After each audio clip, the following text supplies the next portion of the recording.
Hello everyone, this is Mimir. Japan is absolutely racing towards a future filled with self-driving public transport. But if you look really closely at the vehicles that are actually leading this charge, you start to see this strange paradox at the heart of all these high-tech projects.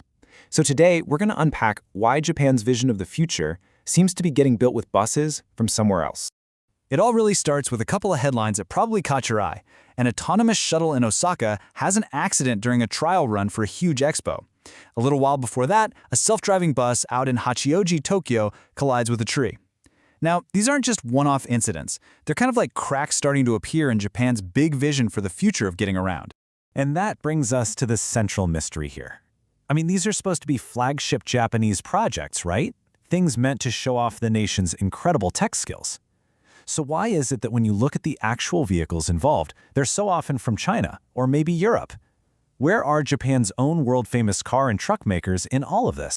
So let's dig into this unexpected sight on Japanese roads, because it really tells a story about missed opportunities, fierce global competition, and what it all means for the country's future.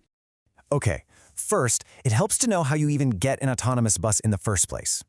Basically, you have two ways to do it. You can take a standard off-the-shelf bus and just slap on a bunch of sensors and new software. Or you can use a vehicle that was designed from day one to be autonomous. And here is the absolute key. Until very, very recently, Japanese companies had almost no options in either of those categories. All right, part one of our investigation. The missing domestic options. Why in the world were there no suitable vehicles from Japan's own manufacturers, right at the moment they were needed most? Now, take a look at this chart. What's so fascinating here is what's not on it. Look at that column for fully electric options, the BEVs. For the small and medium-sized buses, the ones that are perfect for those local community routes, there were just no domestic electric models available. And since all these autonomous systems run way better on electric platforms, this left a massive gaping hole in the market. And that really is the heart of the problem. Just as all these cities across Japan were kicking off pilot projects and looking for these small, nimble, eco-friendly buses to convert, Japanese manufacturers had literally nothing to offer them. The shelves were completely bare. This timeline really lays out how this whole situation unfolded.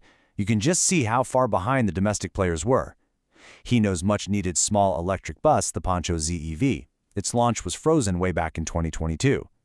And it took until late 2024 for Isuzu and Hino to even get their large electric buses onto the market. For years, the door was just left wide open. And even now, with a couple of domestic options finally available, there's another huge hurdle: the price. Isuzu's new large electric bus is going to set you back nearly 60 million yen. The comparable model from China's BYD, well, that's less than 40 million. Even with government subsidies, that is a massive price difference for any local government or private company to just ignore. So, with this huge vacuum in the domestic market, who stepped in to fill it? That brings us to part two, the global race to fill the gap.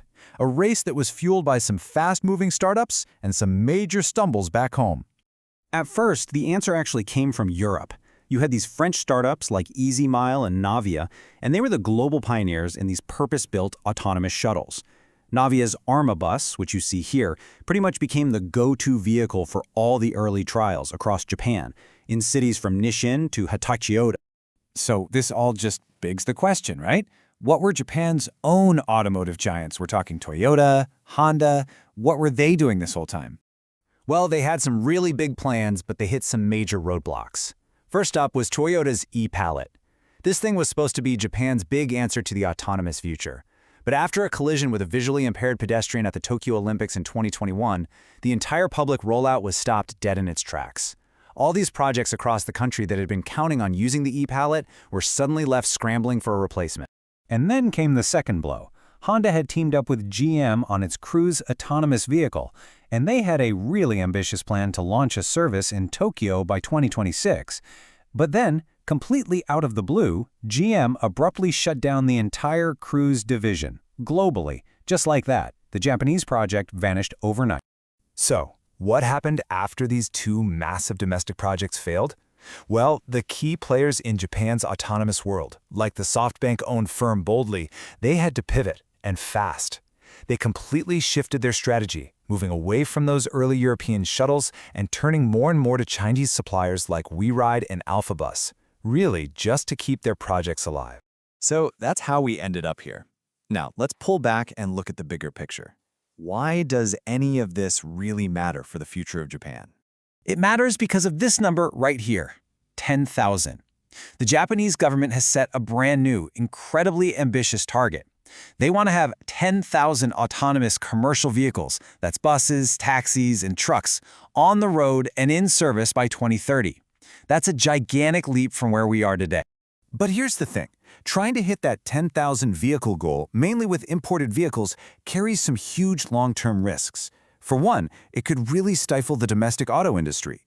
It also creates massive headaches for long-term maintenance. What do you do when you need parts from overseas? And, as we're about to see, it raises some pretty serious national security questions.